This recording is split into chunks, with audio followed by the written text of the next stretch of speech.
Hello friends, स्वागत है आपके यूट्यूब चैनल बेमिस कोचिंग क्लासेस में। हम आशा करते हैं दोस्तों आप लोग एकदम स्वस्थ और मस्त होंगे और सीटेट एग्जाम के लिए प्रिपरेशन बहुत ही अच्छे ढंग से कर रहे होंगे। जैसा कि दोस्तों आप लोगों को पता ही है कि 7 जुलाई को आप लोगों का सीटेट एग्जाम का पेपर है।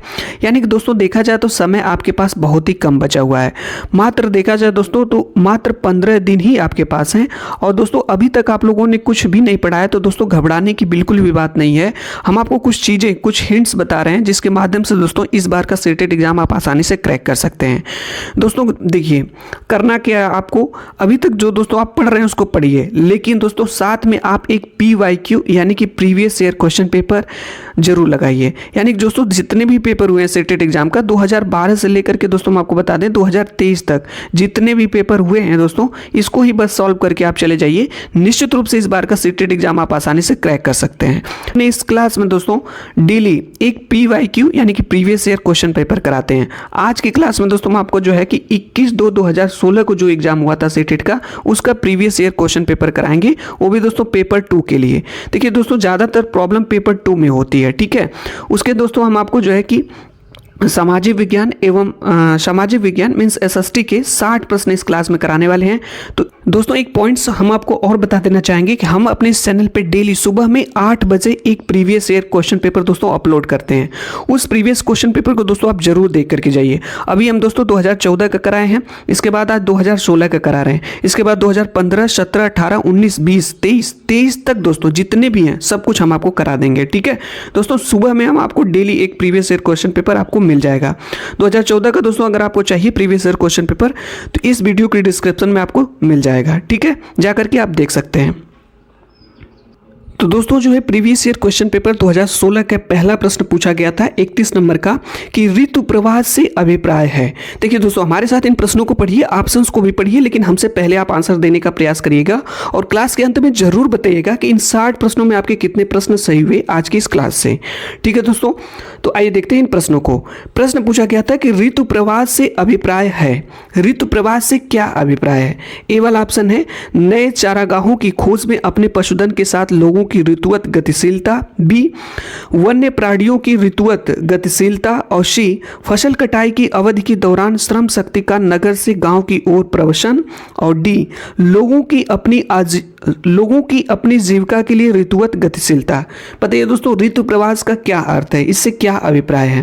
तो इसका राइट आंसर हो जाएगा दोस्तों, जल्दी से आप लोग बताइए इसका आंसर क्या होगा। तो इसका राइट आंसर हो जाएगा ऑप्शन नंबर ए, यानी कि नए चारागाहों की खोज में अपने पशुधन के साथ लोगों की ऋतुवत गतिशीलता, यही ऋतु प्रवास से अभिप्राय है। अगला प्रश्न दोस्तों बहुत ही अच्छा प्रश्न है और जितने भी दोस्तों प्रश्न पूछे गए थे इसी टाइप के कुछ प्रश्न दोस्तों 2024 के एग्जाम में भी पूछे जाएंगे, ठीक है। प्रश्न हमारा है, पूछा गया है कि निम्नलिखित के सही जोड़े बनाइए। एक तरफ शैलों के प्रकार दिया है, दूसरी तरफ उनके उदाहरण दिया है। पहला दोस्तों आपके इधर है अंतर्वेदी आग्नेय शैल, बहिर्वेदी आग्नेय शैल, औसी अवसादी शैल और कायंत्री शैल। इधर चूना पत्थर, बलुआ पत्थर, बेसाल्ट और ग्रेनाइट। 4 ऑप्शन है दोस्तों यहाँ पे दिए गए हैं, मैच करना है। जल्दी से आप लोग बताइए, हम वेट कर रहे हैं आंसर का, कौन सा आंसर सही होगा इसका। तो दोस्तों हम आपको बता दें कि अंतर्वेदी आग्नेय शैल जो है का उदाहरण ग्रेफाइट है, यानी कि पहले का चौथा हो जाएगा, ठीक है। तो आप पहले ही देख लीजिए दोस्तों पहले का चौथा कहाँ पे दिया है, क्या पहले वाले ऑप्शन में है? नहीं है। दूसरे वाले ऑप्शन में नहीं है, तीसरे वाले ऑप्शन में नहीं है, चौथे वाले ऑप्शन में बिल्कुल है। तो यही वाला ऑप्शन आपका चौथा हो जाएगा सही, यानी कि डी वाला। देखिए दोस्तों इसी तरीके से आपको टाइम भी बचाना है, ये नहीं कि पूरा मैच करते जा रहे हैं, ठीक है। अगर आपको पहला ही ऑप्शन मिल गया तो इससे मैच करके आप आगे बढ़ जाइए। चलिए अगला प्रश्न है, इसका आंसर आप लोग बताएंगे। बहुत ही अच्छा प्रश्न है और देखते हैं दोस्तों कितने लोग इसका आंसर बताते हैं, ठीक है। निम्नलिखित क्षेत्रों में से किसमें चिनूक स्थानीय पवन चलती है? चिनूक स्थानीय पवन चलती है किसमें? प्रेयरी, सवाना, पंपास या वेल्ट? आप लोग बताइएगा कौन सा ऑप्शन सही है इसका। तो इसका राइट आंसर हो जाएगा आपका ऑप्शन नंबर ए, यानी कि प्रेयरी। याद कर लीजिए दोस्तों इसको कि चिनूक स्थानीय पवन जो है प्रेयरी क्षेत्र में चलती है, ठीक है। यही आंसर इसका आपका सही हो जाएगा। अगला प्रश्न है दोस्तों बहुत ही अच्छा प्रश्न है कि वायुमंडलीय परतों में कौन सी परत रेडियो प्रसारण में सहायता करती है? वायुमंडलीय परतों में कौन सी परत रेडियो प्रसारण में सहायता करती है? क्षोभ मंडल, मध्य मंडल, वाह मंडल और समताप मंडल। आप लोग बताएंगे इसका आंसर, हम वेट कर रहे हैं दोस्तों। सभी लोग दोस्तों आप लोग इसका आंसर बताया करिए, ठीक है। आप सोचा करिए कि इसका राइट आंसर होगा क्या। तो इसका सही आंसर हो जाएगा आपका दोस्तों ऑप्शन नंबर सी यानी कि वायुमंडल। आगे चलते हैं दोस्तों, अगला प्रश्न है। प्रश्नों की संख्या दोस्तों ज़्यादा है, इसलिए दोस्तों आप जल्दी से इसका आंसर बताते चलिए। सुनहरी जरी निम्नलिखित में से किसकी एक किस्म है? सुनहरी जरी निम्नलिखित में से किसकी एक किस्म है? ए सूती वस्त्र, बी नायलॉन, सी जूट और डी सिल्क। हम वेट कर रहे हैं दोस्तों, इसका आंसर आप बताएं क्या होगा। सुनहरी जरी निम्नलिखित में से किसकी एक किस्म है? तो दोस्तों इसका राइट आंसर हो जाएगा आपका ऑप्शन नंबर डी यानी सिल्क की। सिल्क की जो दोस्तों सुनहरी जरी एक किस्म है। ठीक है, आगे चलते हैं दोस्तों, अगला प्रश्न है, इसका भी आंसर आप लोग बताएंगे। बहुत ही अच्छे प्रश्न है दोस्तों, देखते हैं कितने प्रश्नों के आप आंसर सही दे पाते हैं। जनसंख्या घनत्व से अभिप्राय है? ए किसी क्षेत्र विशेष में रहने वाले लोगों की संख्या, बी एक निश्चित अवधि के दौरान लोगों की संख्या, सी भूपृष्ठ पर लोगों के फैलने का स्वरूप और डी पृथ्वी के पृष्ठ के एक इकाई क्षेत्र में रहने वाले लोगों की संख्या। आप लोग बताइए दोस्तों, जनसंख्या घनत्व से अभिप्राय है, कौन सा ऑप्शन सही होगा इसका? जल्दी से हम वेट करें, इसका आंसर आप लोग बताएंगे। तो इसका right answer option number D हो जाएगा, यानी कि पृथ्वी के पृष्ठ के एक इकाई क्षेत्र में रहने वाले लोगों की संख्या। अगला प्रश्न है दोस्तों, इसका आंसर आप लोग बताएंगे क्या होगा। 37 नंबर का प्रश्न है, आइए इस प्रश्न को पढ़ते हैं। पृथ्वी की सतह के निकट स्थित खनिजों को बाहर निकालने के लिए निम्नलिखित में से किस विधि का प्रयोग किया जाता है? बहुत ही इजी प्रश्न है दोस्तों, इसका आंसर आप लोग बताएंगे। हमें आशा है कि इसका आंसर सभी लोग सही बताएंगे। पृथ्वी की सतह के निकट स्थित खनिजों को बाहर निकालने के लिए निम्नलिखित में से किस विधि का प्रयोग किया जाता है? आखनन, कूपक, कूपकी खनन, विवृत खनन। इसका सही आंसर आप बताएं क्या होगा। इसका राइट आंसर हो जाएगा ऑप्शन नंबर ए यानी कि आखनन। अगले प्रश्न पे चलते हैं दोस्तों। अगला प्रश्न है, बहुत ही अच्छा प्रश्न है। पूछा गया है, उद्योग के निम्नलिखित प्रकारों में से टोकरी बुनाई किसका एक उदाहरण है? उद्योग के निम्नलिखित प्रकारों में से टोकरी बुनाई किसका एक उदाहरण है? लघु आकार का, संयुक्त क्षेत्र का, वृहद आकार का या सहकारी क्षेत्र का? इसका आंसर हम वेट कर रहे हैं, आंसर आप बताएं क्या होगा। तो इसका राइट आंसर हो जाएगा ऑप्शन नंबर ए यानी कि लघु आकार। अगली प्रश्न में चलते हैं हम लोग। पूछा गया है कि तानाशाही के संदर्भ में निम्नलिखित कथनों में से कौन सा कथन गलत है? देखिए दोस्तों, प्रश्न अगर नेगेटिव पूछा है तो ऑप्शंस भी नेगेटिव होगा। प्रश्न अगर पॉजिटिव पूछा है तो आंसर भी आपका पॉजिटिव होगा। यहाँ पे प्रश्न नेगेटिव पूछा है। तानाशाही के संदर्भ में निम्नलिखित कथनों में से कौन सा एक कथन गलत है? ए तानाशाही में तानाशाह द्वारा लिए गए निर्णयों पर लोग प्रश्न नहीं कर सकते हैं। बी अंतिम निर्णय लेने की शक्ति तानाशाह में निहित होती है। सी तानाशाह द्वारा लिए गए निर्णयों पर तानाशाह को स्पष्टीकरण देने की आवश्यकता नहीं होती है। डी तानाशाही में तानाशाह द्वारा लिए गए निर्णयों पर लोग प्रश्न उठा सकते हैं। बहुत ही अच्छा प्रश्न है, इसका देखते हैं कितने लोग आंसर बता सकते हैं। तो दोस्तों, जब तानाशाही है तो लोग प्रश्न कैसे उठाएंगे? तो यही आंसर तो सही हो जाएगा। एकदम ईजी प्रश्न था दोस्तों, लॉजिकल प्रश्न है। ठीक है, तानाशाही में तानाशाह द्वारा लिए गए निर्णयों पर लोग प्रश्न उठा सकते हैं। कैसे उठा सकते हैं? ये नहीं उठा सकते। ठीक है, इसका सही आंसर डी वाला हो जाएगा। आगे चलते हैं दोस्तों, अगला प्रश्न है, इसका आंसर आप बताएं क्या होगा। कृष्णराज सागर बांध निम्नलिखित नदियों में से किस नदी पर बनाया गया है? कृष्णराज सागर बांध निम्नलिखित नदियों में से किस पर बनाया गया है? गोदावरी, कृष्णा, कावेरी, महानदी। जल्दी से आप बताएं, ये बात किस नदी पे बनाया गया है। हम वेट कर रहे हैं दोस्तों, इसका सही आंसर आप बताएंगे। तो इसका राइट आंसर हो जाएगा ऑप्शन नंबर सी यानी कि कावेरी नदी पर बनाया गया है। इसको दोस्तों अच्छे से दिमाग में फीट कर लीजिए, कृष्णराज सागर बांध कावेरी नदी पे बनाया गया है।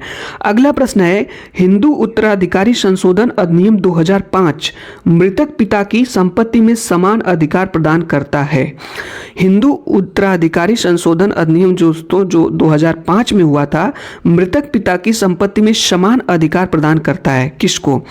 पत्नी, पुत्र, पुत्रों तथा पुत्री, पुत्रियों को। ए वाला ऑप्शन है। बी वाला ऑप्शन है पत्नी या पुत्र या पुत्रों तथा भाई और भाइयों को।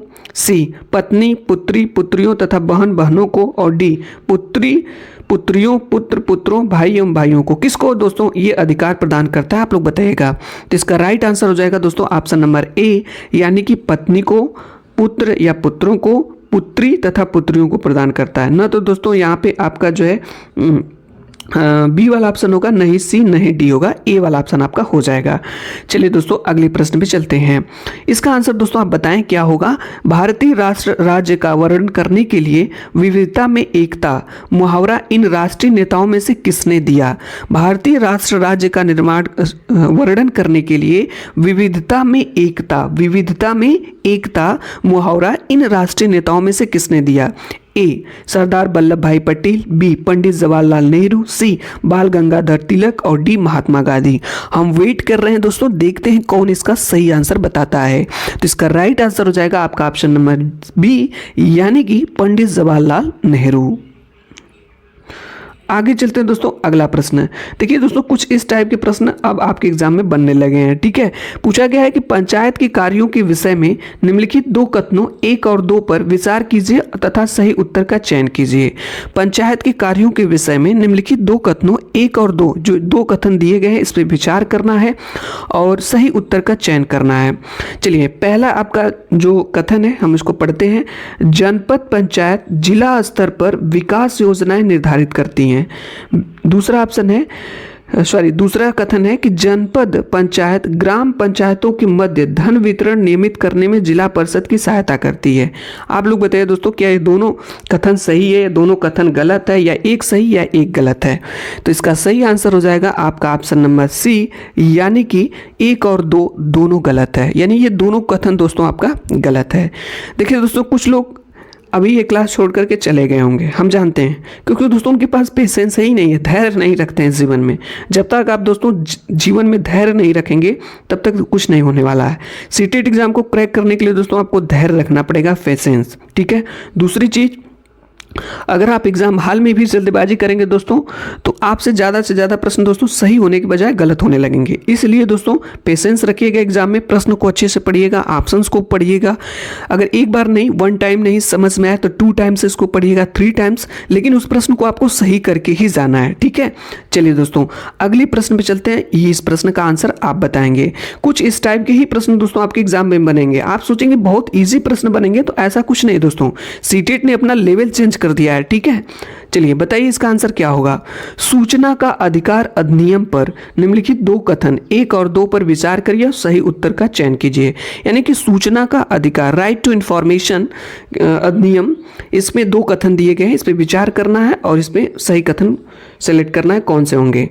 ए वाला है, सूचना का अधिकार अधिनियम के माध्यम से कोई भी नागरिक केवल केंद्रीय सरकारी के विभागों की कार्यप्रणाली के संदर्भ में सूचना प्राप्त कर सकता है। दूसरा है, सूचना का अधिकार अधिनियम के अंतर्गत सूचना प्राप्त करने के लिए नागरिक को किसी स्तर के किसी न्यायालय में पहले याचिका दाखिल करनी पड़ती है।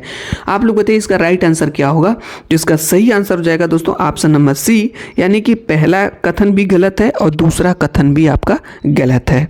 ऐसा थोड़ी नहीं दोस्तों, सूचना का अधिकार अधिनियम के अंतर्गत सूचना प्राप्त करने के लिए नागरिक को जो है किसी न्यायालय में याचिका दाखिल करनी पड़ेगी। और यहाँ पे दोस्तों दिया गया है सूचना का अधिकार अधिनियम के माध्यम से कोई भी नागरिक केवल केंद्रीय सरकार के विभागों कार्यप्रणाली के संदर्भ में सूचना प्राप्त कर सकता है, ऐसा नहीं है। अगला प्रश्न दोस्तों देखते हैं इसका आंसर कौन बताता है। दोस्तों अगर आप आंसर दोस्तों बताते हैं तो कमेंट्स बॉक्स में ये भी जिक्र किया करिए अपने नाम का और आप किस जिले से हैं। ठीक है दोस्तों, प्रश्न हमारा है कि सुल्ताना का स्वप्न नामक कहानी की लेखिका इनमें से कौन थी। पहला वाला ऑप्शन है मुमताज अली, राज सुंदरी देवी, पंडिता रमाबाई या रुकैया सखावत हुसैन। आप लोग बताइए इसका सही आंसर क्या होगा, हम वेट कर रहे हैं। तो इसका राइट आंसर हो जाएगा ऑप्शन नंबर डी, यानी कि रुकैया सखावत हुसैन, यही सुल्ताना का स्वप्न नामक कहानी की लेखिका थी। ठीक है, अगला प्रश्न है कि गुलाम गिरी नामक पुस्तक इनमें से किसने लिखी है। पहला ऑप्शन है ज्योतिबा फूले, श्री नारायण गुरु, डॉक्टर BR अम्बेडकर और EV रामास्वामी पेरियार। इसका सही आंसर आप बताएंगे, हम वेट कर रहे हैं दोस्तों। तो इसका राइट आंसर हो जाएगा ऑप्शन नंबर ए, यानी कि ज्योतिबा फूले। दोस्तों देखिए ज्योतिबा फूले ने ही गुलाम गिरी नामक पुस्तक की, उन्होंने ही इसको लिखा था। ठीक है, आगे चलते हैं दोस्तों। अगला प्रश्न है, इसका आंसर दोस्तों आप बताएं क्या होगा। राइट आंसर आप लोगों को बताना है। भारतीय न्यायिक व्यवस्था के संदर्भ में अपील की व्यवस्था का अर्थ है। भारतीय न्यायिक व्यवस्था में संदर्भ में अपील की व्यवस्था का अर्थ है। क्या है? 4 ऑप्शन है दोस्तों, देखते हैं इसका सही आंसर आप लोग क्या बताते हैं। आप लोग आंसर को पढ़िए और आप लोग बताइए क्या होगा इसका राइट आंसर। तो इसका सही आंसर हो जाएगा दोस्तों, अगर एक लॉजिकल आंसर देखा जाए तो बी वाला हो जाएगा। किसी व्यक्ति को अगर ऐसा लगता है कि निचली अदालत द्वारा दिया गया फैसला सही नहीं है तो वह उससे ऊपर की अदालत में अपील कर सकता है। बिल्कुल सही दोस्तों, यही आंसर आपका सही हो जाएगा। आगे चलते हैं दोस्तों, अगला प्रश्न है, इसका भी आंसर आप लोगों को बताना है क्या होगा। सरकार की कार्यपालिका अंग से अभिप्राय है। 4 ऑप्शन है दोस्तों, इसका राइट आंसर आप लोग बताइए क्या होगा। सरकार की कार्यपालिका अंग से अभिप्राय है, इसका राइट आंसर आप बताएंगे। तो इसका सही आंसर हो जाएगा ऑप्शन नंबर ए, लोगों का समूह जो कानूनों को लागू करने और शासन चलाने के लिए उत्तरदायी है। अगला प्रश्न दोस्तों, इसका आंसर आप बताएंगे क्या होगा। संविधान का अनुच्छेद यानी कि आर्टिकल 22 सुनिश्चित करता है, क्या कहता है। ए, शोषण के विरुद्ध अधिकार। बी, शिक्षा का अधिकार। सी, गिरफ्तारी के दौरान या हिरासत में दुर्व्यवहार से बचने का अधिकार। डी, संवैधानिक उपचार का अधिकार। तो दोस्तों ये पॉलिटी का क्वेश्चन है, इसका आंसर तो आप बताएंगे क्या होगा। इसका राइट आंसर हो जाएगा दोस्तों ऑप्शन नंबर सी, यानी कि गिरफ्तारी के दौरान या हिरासत में दुर्व्यवहार से बचने का अधिकार आर्टिकल 22 में वर्णित है। अगला प्रश्न दोस्तों है कि लोकसभा में सत्ताधारी दल का मुखिया इनमें से कौन होता है। लोकसभा में सत्ताधारी दल का मुखिया इनमें से कौन होता है। प्रधानमंत्री, अध्यक्ष, उपराष्ट्रपति, राष्ट्रपति। आप लोग बताएं इसका आंसर क्या होगा। तो इसका राइट आंसर हो जाएगा ऑप्शन नंबर ए, यानी कि प्रधानमंत्री। चलिए दोस्तों, अगला प्रश्न है, इसका आंसर आप बताएंगे क्या होगा। उच्च प्राथमिक स्तर पर सामाजिक विज्ञान के स्वरूप पर निम्न 3 कथनों पर विचार करिए। 3 कथन दिए गए हैं। ए, किस स्तर पर। उच्च प्राथमिक स्तर पर। ठीक है, ए है यह अपने वातावरण में लोगों का अध्ययन है। सेकंड, यह लोगों के संबंधों और उनकी अंतर्निर्भरता का अध्ययन है। और तीसरा, यह अतीत और वर्तमान के समय संबंधों का अध्ययन है। आप लोग बताइएगा कौन सा ऑप्शन सही होगा। तो इसका राइट आंसर हो जाएगा दोस्तों ऑप्शन नंबर सी, यानी कि ये तीनों स्टेटमेंट आपके सही हैं उच्च प्राथमिक स्तर पर। ठीक है, आगे चलते दोस्तों, अगला प्रश्न है, इसका आंसर आप लोग बताएं क्या होगा। तो देखिए दोस्तों, हम आपको एक बार फिर कहेंगे, आप आंसर बताते समय अपना नाम और अपने जिले का नाम दोस्तों जरूर जिक्र करिए। ठीक है, इसका आंसर आप लोग बताएं क्या होगा। प्रश्न हमारा है कि उच्च प्राथमिक स्तर पर सामाजिक एवं राजनीतिक जीवन की पाठ्य पुस्तकों में निम्नलिखित विषयों में से किससे संबंधित विषय वस्तु सम्मिलित है। प्रश्न अगर दोस्तों नहीं समझ में आए 1 टाइम तो 2 टाइम पढ़िए। ठीक है, जल्दबाजी कोई नहीं होनी चाहिए। ठीक है, उच्च प्राथमिक स्तर पर सामाजिक एवं राजनीतिक जीवन की पाठ्य पुस्तकों में निम्नलिखित विषयों में से किससे संबंधित विषय वस्तु सम्मिलित है। अर्थशास्त्र, दर्शन शास्त्र, अंतर्राष्ट्रीय संबंध या मनोविज्ञान। इसका राइट आंसर आप लोग बताएंगे। तो इसका सही आंसर हो जाएगा ऑप्शन नंबर ए, अर्थशास्त्र। चलिए अगला प्रश्न है, इसका भी आंसर आप लोग बताएंगे। सभी प्रश्न दोस्तों आप लोगों के लिए है और देखते हैं कितने प्रश्न आज की क्लास से आप सही करते हैं। आप ऐतिहासिक कल्पना पर प्रश्न क्यों पूछेंगे। निम्नलिखित में से सबसे उचित विकल्प को चुनिए। आप ऐतिहासिक कल्पना पर प्रश्न क्यों पूछेंगे, निम्नलिखित में से सबसे उचित विकल्प को चुनिए। ए, यह वर्तमान की अतीत के साथ तुलना करने में प्रोत्साहित करता है। बी, यह स्रोतों को पहचानने में शिक्षार्थियों की योग्यता को मूल्यांकित करता है। सी, यह तिथि और घटनाओं को याद रखने का रोचक तरीका है। और डी, यह दर्शाता है कि इतिहासकार इतिहास में अपनी कल्पना के साथ कैसे अंतरों को पूरा करता है। एक लॉजिकल आंसर दोस्तों आपको बताना है, देखते हैं कौन सा इसका आंसर बताता है। तो इसका राइट आंसर हो जाएगा दोस्तों ऑप्शन नंबर ए, यानी कि यह वर्तमान की अतीत के साथ तुलना करने में प्रोत्साहित करता है, यानी मोटिवेटेड करता है। ठीक है, आगे चलते हैं दोस्तों, अगला प्रश्न है, इसका आंसर आप लोग बताएंगे क्या होगा। सामाजिक विज्ञान शिक्षण के लिए आप वृत्तांतों का प्रयोग क्यों करेंगे। दिए गए विकल्पों में से सबसे उचित कारण को चुनिए। सबसे उचित कारण क्या होगा दोस्तों, 4 ऑप्शन है, आप लोग इसको पढ़िए और इसका आंसर आप लोग बताइए क्या होगा। हम आपको दोस्तों टाइम दे रहे हैं। चलिए दोस्तों, इसका राइट आंसर हो जाएगा आपका ऑप्शन नंबर बी, यानी कि अवधारणाओं को सजीव वास्तविकता के साथ जोड़ सकें। देखिए दोस्तों, जो प्रश्न नहीं समझ में है उसको 2 टाइम जरूर पढ़ा करिए। ठीक है, इसका आंसर आप लोग बताइए क्या होगा। पूछा गया है कि राष्ट्रीय आधार समूह 2006 के अनुसार सामाजिक विज्ञान का शिक्षण अपनी लोकप्रियता खो रहा है। क्यों खो रहा है। 4 ऑप्शन यहाँ पे हैं और इसका आंसर आप दोस्तों पढ़िए, कौन सा ऑप्शन सही होगा आप बताएंगे। तो इसका राइट आंसर हो जाएगा दोस्तों ऑप्शन नंबर सी, यानी कि यह मानवीय मूल्यों में अंतर विरोध की कई स्थितियां प्रस्तुत करता है, अंतर विरोध की। ठीक है, चलिए, क्योंकि दोस्तों प्रश्न आपका जो है निगेटिव पूछा गया था, लोकप्रियता खो रहा है, इसलिए ऑप्शन भी आपको निगेटिव सेलेक्ट करना है। ठीक है, चलिए दोस्तों अगले प्रश्न पे चलते हैं। अगला प्रश्न हमारा है कि निम्नलिखित में से कौन सा विकल्प विद्यालय आधारित आकलन का अनुपयुक्त वर्णन है। 4 ऑप्शन है दोस्तों, इसका सही आंसर आप बताएं क्या होगा।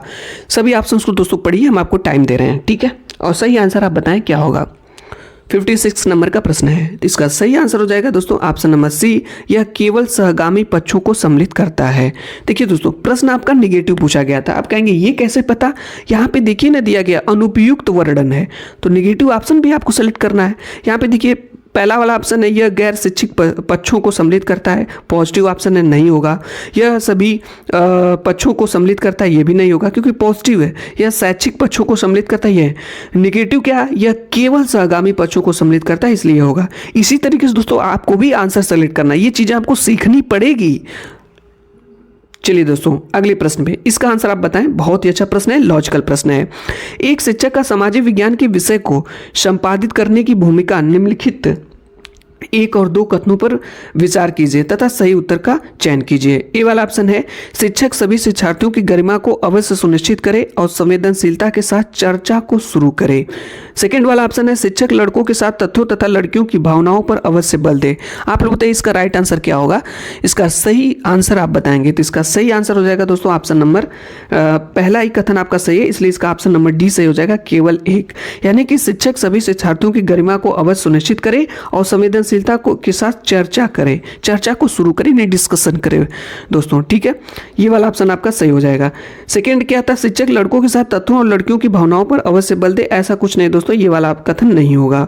आगे चलते दोस्तों, अगला प्रश्न है, इसका आंसर आप लोग बताएंगे क्या होगा। प्रश्न हमारा है कि सामाजिक विज्ञान का अध्ययन वैज्ञानिक क्यों है। 4 ऑप्शन दोस्तों, इसको पढ़िए और इसका आंसर बताइए क्या होगा। तो इसका राइट आंसर हो जाएगा दोस्तों 58 नंबर का प्रश्न है, सी वाला। इसके अंतर्गत क्रमबद्ध तरीके से प्रमाणित ज्ञान को अर्जित किया जाता है, इसीलिए सामाजिक विज्ञान का अध्ययन वैज्ञानिक है। ठीक है, आगे चलते दोस्तों, अगला प्रश्न है, इसका आंसर आप लोग बताएंगे दोस्तों। आप एक वर्ष में नियोजित, अल्प नियोजित और अनियोजित ग्रामीण श्रमिक द्वारा बिताए गए समय के समानुपात को चित्रित करना चाहते हैं, निम्नलिखित में से आप कौन से आरेखीय चित्रण को चुनेंगे। प्रश्न नहीं समझ में आ रहा है, फिर से पढ़िए।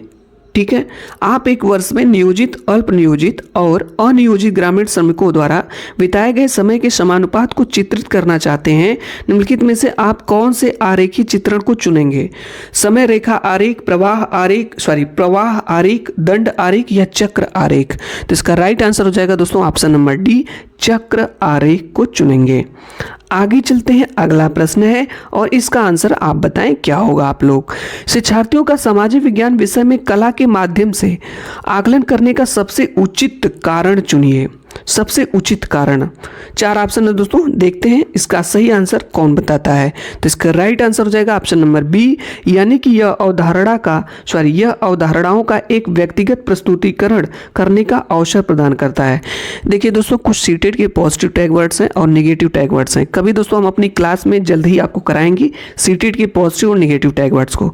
उसको दोस्तों अगर आप सीख गए तो सीटेड एग्जाम में 20 से 30 प्रश्न आप आसानी से कर सकते हैं। ठीक है, देखिए कहीं अगर अवसर शब्द है, अवधारणा शब्द है, संदर्भित शब्द है, चर्चा शब्द है, ठीक है, अगर इस टाइप के कुछ शब्द आ रहे हैं तो दोस्तों ये पॉजिटिव टैग वर्ड्स हैं और ज़्यादातर पॉसिबिलिटी बनती है कि ये वाले ऑप्शन आपके सही होंगे। चलिए दोस्तों, विदाउट डिले अगले प्रश्न पे चलते हैं। इसका आंसर आप बताएंगे क्या होगा। निम्नलिखित में से भू मंडलीय तापन पर हुई परियोजनाओं में से कौन सी द्वितीयक स्रोत पर आधारित है। 4 ऑप्शन है दोस्तों, इसका सही आंसर आपको बताना है क्या होगा। तो इसका राइट आंसर हो जाएगा दोस्तों आपका ऑप्शन नंबर ए, यानी कि मौसम वैज्ञानिक के कार्यालय द्वारा एकत्रित मौसम के अविश्लेषित आंकड़ों पर आधारित आरेखीय निरूपण। देखिए दोस्तों, द्वितीयक स्रोत पूछा गया था। आगे चलते दोस्तों, अगला प्रश्न है यहाँ पे, इसका आंसर आप लोग बताएंगे क्या होगा। पूछा गया है कि एक शिक्षक शिक्षार्थियों को कुछ मानदंड देते हैं और कहते हैं कि वे उन पर आधारित अपनी परियोजना का आकलन करें। निम्नलिखित में से कौन सा आकलन के तरीके का प्रयोग शिक्षक द्वारा किया गया है? स्व आकलन, संकलनात्मक आकलन, रचनात्मक आकलन या समकक्षी आकलन? तो इसका राइट आंसर हो जाएगा दोस्तों ऑप्शन नंबर ए, यानी कि स्व आकलन। देखिए दोस्तों, विदाउट डिले हम जल्दी जल्दी इन प्रश्नों को देखते हैं, ठीक है? आप लोग भी इसका आंसर थोड़ा फास्ट बताइए क्या होगा। नागरिक शास्त्र की नामावली में राष्ट्रीय पाठ्यचर्या की रूपरेखा एनसीएफ 2005 ने बदलाव का क्या सुझाव दिया है? नागरिक शास्त्र की नामावली में राष्ट्रीय पाठ्यचर्या की रूपरेखा एनसीएफ 2005 ने बदलाव का क्या सुझाव दिया है? सामाजिक और राजनीतिक जीवन, अर्थशास्त्र, भूगोल, इतिहास? तो इसका राइट आंसर हो जाएगा दोस्तों, जल्दी से आप बताएं क्या होगा। तो पहला वाला ऑप्शन हो जाएगा सामाजिक और राजनीतिक जीवन। अगले प्रश्न पे चलते हैं दोस्तों। अगला प्रश्न है, इसका आंसर आप बताएंगे कि निम्नलिखित में से उच्च प्राथमिक स्तर पर सामाजिक विज्ञान के कक्षा कक्ष में आप किस मूल्य पर सबसे कम बल देंगे? देखिए दोस्तों, कम बल देने की बात की गई है। ए वाला ऑप्शन है वैज्ञानिक दृष्टिकोण, समानता, सहयोग या प्रतियोगितात्मकता। तो आप लोग बताइए इसका सही आंसर क्या होगा दोस्तों। तो इसका राइट आंसर हो जाएगा ऑप्शन नंबर डी। अगले प्रश्न में चलते हैं। पूछा गया है कि शिक्षार्थियों के संकल्पनात्मक आकलन का उद्देश्य क्या है? ए परियोजना का आकलन, बी पाठ के अंत में आकलन, सी सत्र के समाप्त होने पर आकलन, डी कक्षा के दौरान आकलन। तो इसका राइट आंसर दोस्तों आप बताएं, हम वेट कर रहे हैं। तो इसका सही आंसर हो जाएगा दोस्तों ऑप्शन नंबर सी, सत्र के समाप्त होने पर आकलन। यही आपका ऑप्शन सही हो जाएगा। आगे चलते दोस्तों। अगला प्रश्न है, इसका आंसर आप बताएं। मान लीजिए एक शिक्षक को कक्षा 7 में पाठ डंडा रेगिस्तान लद्दाख पढ़ाना है। निम्नलिखित में से कौन सी विधि सबसे अधिक उचित होगी? इसका राइट आंसर दोस्तों आप लोग बताइएगा। प्रतीक अध्ययन विधि, क्षेत्रीय विधि, कार्यशाला विधि या सर्वेक्षण विधि? तो इसका सही आंसर आप बताएंगे क्या होगा। तो इसका राइट आंसर हो जाएगा ऑप्शन नंबर ए, प्रतीक अध्ययन विधि। अगले प्रश्न पे चलते हैं दोस्तों। अगला प्रश्न हमारा है कि उच्च प्राथमिक स्तर पर ऐतिहासिक तथ्यों, इतिहास लेख को पढ़ाने के लिए निम्नलिखित में से कौन सी विधि अधिक प्रासंगिक है? समस्या समाधान विधि, स्रोत विधि, मानचित्र विधि या परियोजना विधि? तो इसका राइट आंसर हो जाएगा दोस्तों ऑप्शन नंबर बी, यानी कि स्रोत विधि। आगे चलते दोस्तों। अगला प्रश्न है, इसका भी आंसर आप लोग बताएंगे क्या होगा। पूछा गया है कि राष्ट्रीय पाठ्यचर्या की रूपरेखा एनसीएफ 2005 की संस्तुति के अनुसार बच्चों का विद्यालय जीवन निम्नलिखित में से किसके साथ जुड़ना चाहिए? मुख्य धारा के विचार, विद्यालय की आधारभूत संरचना, वार्षिक परीक्षा, विद्यालय का वातावरण? जल्दी से आप बताएं इसका राइट आंसर क्या होगा। तो दोस्तों इसका राइट आंसर हो जाएगा ऑप्शन नंबर डी, यानी कि विद्यालय का वातावरण। आगे चलते दोस्तों। अगला प्रश्न हमारा है, पूछा गया है कि निम्नलिखित में से किस विकल्प को दंड आरेख में सबसे अच्छे तरीके से दर्शाया जा सकता है? निम्नलिखित में से किस विकल्प को दंड आरेख में सबसे अच्छे तरीके से दर्शाया जा सकता है? वर्षा, आर्द्रता, वायुदाब या तापमान? तो इसका राइट आंसर हो जाएगा दोस्तों ऑप्शन नंबर ए, यानी कि वर्षा हो जाएगा। ठीक है दोस्तों, आगे चलते दोस्तों। अगला प्रश्न हमारा ये भी महत्वपूर्ण है, सभी प्रश्न आज की क्लास के लिए महत्वपूर्ण है। लोकतांत्रिक संस्थाओं की समझ को विकसित करने के लिए निम्नलिखित में से सबसे उचित पाठ्यक्रम संकलित उपागम को चुनिए। लोकतांत्रिक संस्थाओं की समझ को विकसित करने के लिए निम्नलिखित में से सबसे उचित पाठ्यक्रम संकलित उपागम को चुनी है। तो दोस्तों इसका सही आंसर क्या होगा आप लोग बताएंगे। तो इसका राइट आंसर हो जाएगा दोस्तों ऑप्शन नंबर सी, यानी कि वास्तविक स्थितियों के साथ आदर्श स्थिति के उदाहरण को प्रस्तुत करना। आगे चलते दोस्तों। अगला प्रश्न है, इसका आंसर आप लोग बताएं, हम दोस्तों वेट कर रहे हैं। आइए इन प्रश्न को पढ़ते हैं। गणितज्ञ तथा खगोल शास्त्री आर्यभट्ट ने आर्यभट्टियम नामक पुस्तक निम्नलिखित भाषाओं में से किस में लिखी थी? बहुत ही अच्छा प्रश्न है दोस्तों, लाजवाब प्रश्न है। गणितज्ञ तथा खगोल शास्त्री आर्यभट्ट ने आर्यभट्टियम नामक पुस्तक निम्नलिखित भाषाओं में से किस में लिखी थी? पाली, संस्कृत, प्राकृतिक या हिंदी? तो इसका राइट आंसर हो जाएगा दोस्तों ऑप्शन नंबर बी, यानी कि संस्कृत में। अगला प्रश्न दोस्तों है कि निम्नलिखित स्तूपों में से किस एक को उस स्थान के रूप में चिन्हित किया गया है जहां बुद्ध ने पहली बार उपदेश दिया था? सांची, थोटालाकोंडा, बोध गया या सारनाथ? जल्दी से आप लोग बताएं इसका आंसर क्या होगा। इसका राइट आंसर हो जाएगा दोस्तों ऑप्शन नंबर डी, सारनाथ। देखिए दोस्तों कितने प्रश्न सही होते हैं इस क्लास से आपके अंत में जरूर बताएं। अगला प्रश्न है कि संगम कविताओं में किन 3 राजवंशों को मूवेंदार कहा गया है? संगम कविताओं में किन 3 राजवंशों को मूवेंदार कहा गया है? 4 ऑप्शन है दोस्तों, जल्दी से आप बताएं इसका राइट आंसर क्या होगा। तो इसका सही आंसर हो जाएगा दोस्तों option number B, Chola, Chera और पांडे को। अगला प्रश्न हमारा है कि रामपुरवा में मिला उत्कृष्ट पॉलिश करने वाला पत्थर पर बना सांड जिसे अब राष्ट्रपति भवन में रखा गया है, इनमें से इसे किसके शासनकाल में बनवाया गया था?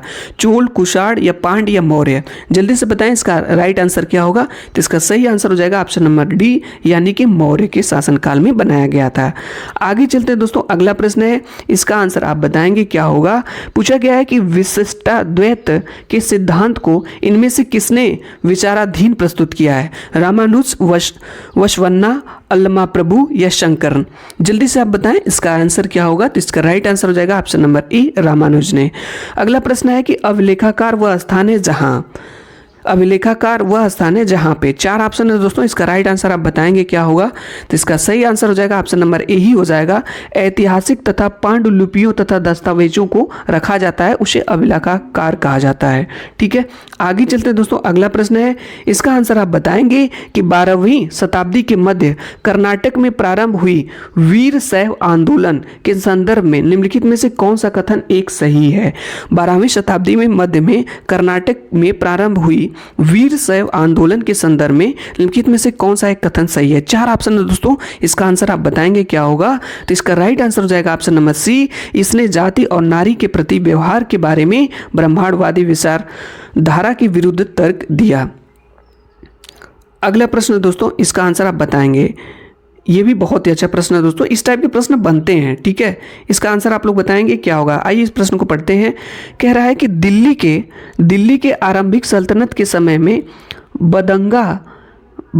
बंदगा के बारे में निम्नलिखित दो कथनों 1 और 2 पर विचार करिए। किसके बारे में? बंदगा के बारे में। पहला ऑप्शन है कि बंदगा विशेष गुलाम थे जिन्हें सैनिक सेवा के लिए खरीदा जाता था और उन्हें राज्य के बहुत से महत्वपूर्ण राजनीतिक पदों पर कार्य करने के लिए बड़ी सावधानी से प्रशिक्षित किया जाता था। अगला कथन है कि बंदगा पूरी तरह से अपने मालिकों पर निर्भर होते थे, इसलिए सुल्तान उन पर विश्वास नहीं कर सकते थे और न उन पर निर्भर हो सकते थे। बताइए दोस्तों, ये दोनों कथन सही है कि गलत है, या एक सही है एक गलत है? तो इसका राइट आंसर हो जाएगा दोस्तों ऑप्शन नंबर सी, यानी कि एक सही है और दूसरा गलत है। यानी ये पहला वाला दोस्तों सही है कथन, दूसरा आपका क्या है? गलत है। आगे चलते हैं दोस्तों, अगला प्रश्न है, इसका आंसर आप बताएंगे क्या होगा। सभी प्रश्न दोस्तों आज की क्लास में महत्वपूर्ण हैं और देखते हैं दोस्तों कितने प्रश्न आप सही कर पाते हैं। इन नाविकों में से किसने भारत का समुद्री रास्ता पाने के लिए पश्चिम की ओर प्रस्थान कर अटलांटिक महासागर को पार किया? किसने? चार ऑप्शन है दोस्तों, इसका राइट आंसर आप बताएंगे। तो इसका सही आंसर हो जाएगा option number A, Christopher Columbus ने। अगला प्रश्न हमारा है कि निम्नलिखित राजवंशों में से किसने अपने अभिलेखों में मलयालम भाषा एवं लिपि का प्रयोग आरंभ किया? यानी कि किस राजवंश ने अपने अभिलेख में मलयालम भाषा एवं लिपि का प्रयोग आरंभ किया? चेर, पांड्य, कुषाण या चोल? तो इसका सही आंसर हो जाएगा ऑप्शन नंबर ए, चेर। चलिए दोस्तों अगले प्रश्न में चलते हैं। अगला प्रश्न है, इसका भी आंसर आप बताएंगे क्या होगा। वर्ष 1906 में हुए संगमा के विद्रोह का कारण था। चार ऑप्शन है दोस्तों, इसका सही आंसर आप बताएंगे। संगमा के विद्रोह का कारण क्या था जो वर्ष 1906 में हुआ था? इसका राइट आंसर हो जाएगा ऑप्शन नंबर बी, यानी कि असम में आदिवासी समूहों द्वारा किया औपनिवेशिक वन कानूनों का विरोध, यही वर्ष 1906 में हुए संगमा के विद्रोह का कारण बना। आगे चलते हैं दोस्तों, अगला प्रश्न है, इसका भी दोस्तों आंसर आप बताएंगे क्या होगा। ब्रिटिश सरकार ने सन 1927 में भारत में अपनी अगुवाई में साइमन कमीशन भेजा जिसका विरोध किया गया। क्योंकि इसका विरोध क्यों किया गया साइमन कमीशन का? चार ऑप्शन है दोस्तों, इसका राइट आंसर आप बताएंगे क्या होगा। तो इसका राइट आंसर हो जाएगा दोस्तों डी वाला हो जाएगा। ठीक है, इस आयोग में कोई भारतीय प्रतिनिधि नहीं था, इस कमीशन में कोई भी भारतीय प्रतिनिधि नहीं था, इस वजह से इसका विरोध किया गया। आगे चलते हैं दोस्तों, अगला प्रश्न है, इस टाइप के भी प्रश्न दोस्तों आपसे पूछे जाते हैं। देखिए दोस्तों, प्रश्न पूछा गया है कि एक तरफ सही जोड़ों को बनाइए, एक तरफ आंदोलन या संगठन है, दूसरा उसके सुधारक हैं। यहाँ पे ब्रह्म समाज है, युवा बंगाल आंदोलन है, रामकृष्ण मिशन है, अलीगढ़ आंदोलन है।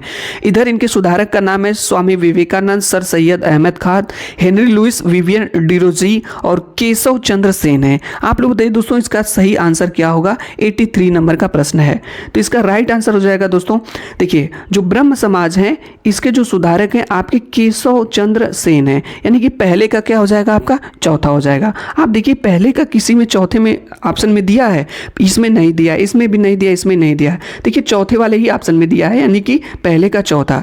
इसलिए दोस्तों इस प्रश्न में टाइम नहीं देना, अगर आपको इस तरह से आंसर मिल जा रहा है तो ठीक है, चौथा वाला ऑप्शन आपका सही हो जाएगा। आगे चलते दोस्तों अगला प्रश्न है, इसका भी आंसर आप बताएंगे क्या होगा जल्दी से।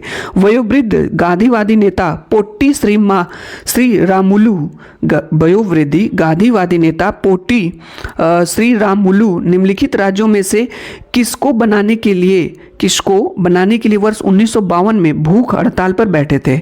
वयोवृद्ध गांधीवादी नेता पोट्टी श्री रामुलु निम्नलिखित राज्यों में से किसको बनाने के लिए वर्ष 1952 में भूख हड़ताल पर बैठे थे।